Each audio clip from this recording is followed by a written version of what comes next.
Hi guys, good morning. So today's energy என்னன்னு பார்ப்போம். Card shuffle பண்ணி எடுப்போம். இன்றைக்கி எனர்ஜி என்னன்னு பார்ப்போம்.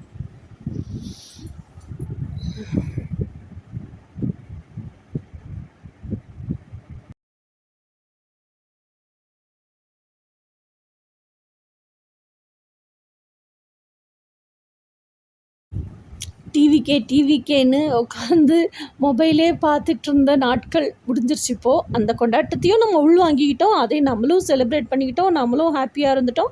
இனி நம்ம ரொட்டீனுக்கு வந்துட்டோம். டுடேஸ் எனர்ஜி பார்ப்போம். 2 of Wands. அப்போ 2 of Wands அப்படிங்கிறது என்ன? பாத் ஆஃப் சோசன், அப்படி தானே? ஸோ எனக்கு என்ன பிடிச்சிருக்கு, எனக்கு எப்படி வாழ பிடிச்சிருக்கு, எப்போ வாழ பிடிச்சிருக்கு, இதெல்லாம் தெரிஞ்சுக்கிட்டு இதுதான் எனக்கு வேணும்னு சூஸ் பண்ணுறது தான் 2 of Wands.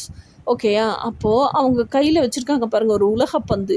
என் கனவுலகம், கற்பனை உலகத்தையே நான் உலகப்பந்தாக எடுத்துகிட்டு அதுதான் என் உலகம், என் உலகமே அவ்வளவுதான். ஓகேயா?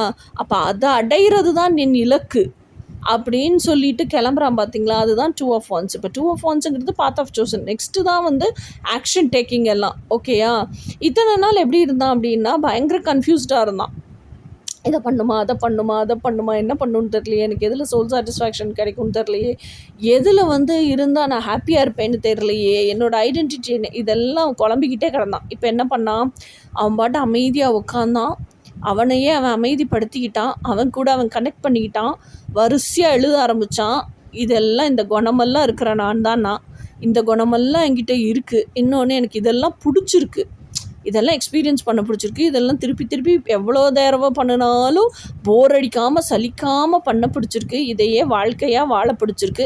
அப்போ இதுதான் பிடிச்சிருக்குன்னா இதுதான் என் பேஷன். அப்போ இந்த பேஷனை வாழ்கிறதுக்கு தான் எனக்கு பிடிச்சிருக்கு, இதில் தான் என் கெரியரை அமைச்சிக்கணும். அப்போது நான் இப்படி தான் வாழ ஆசைப்பட்றேன், இந்த மாதிரி வாழ ஆசைப்பட்றேன், இந்த மாதிரி கனவுகள்லாம் எனக்கு இருக்குது. அப்போது இப்போ எப்படி வந்துடுறான்? எழுதி முடிச்சதுக்கப்புறம் ஒரு தெளிவு நிலைக்கு வந்துடுறான். This is who I am, this is what I want and this is how I want. இதெல்லாம் தான் என்னோடய ட்ரீம்ஸு, இதைத்தான் நான் வாழ ஆசைப்பட்றேன்னு சொல்லிட்டு தெளிவு நிலைக்கு வந்துடுறான். அந்த கன்ஃபியூஷன் போயிடுது. ஸோ இந்த தெளிவு நிலைக்கு வர்றது தான், தெளிவு நிலைக்கு வந்ததுக்கப்புறம் ரொம்ப டிட்டர்மைண்டாக கன்ஃபார்ம்டாக சூஸ் பண்ணிடுறான். அப்போ இதைத்தானே நான் வாழணும், இதை விட்டு போட்டு இந்த சமூகம் பயமுறுத்துறதெல்லாம் கேட்டுக்கிட்டு இதை வாழ்ந்தால் இப்படி ஆயிருமோ, அதை வாழ்ந்தால் அப்படி ஆயிருமோ, நான் ஏன் பயப்படணும்? அதெல்லாம் கூடாது. இதுதான் எனக்கு பிடிச்சிருக்கு, இதை வாழ்ந்தால் தான் நிம்மதியாக இருக்கேன், இதை வாழ்ந்தால் தான் ஹாப்பியாக இருக்கேன், இதை வாழ்ந்தால் தான் பீஸ் ஆஃப் மைண்டோடு இருக்கேன், இதை வாழ்ந்தால் தான் மலைப்பு இல்லாமல் பாரம் இல்லாமல் இருக்கிறேன், ஸோ இதைத்தான் சூஸ் பண்ணுவேன் அப்படின்னு உங்கள் ட்ரீம் லைஃப்பை சூஸ் பண்ணுறது தான் இன்றைக்கான எனர்ஜி.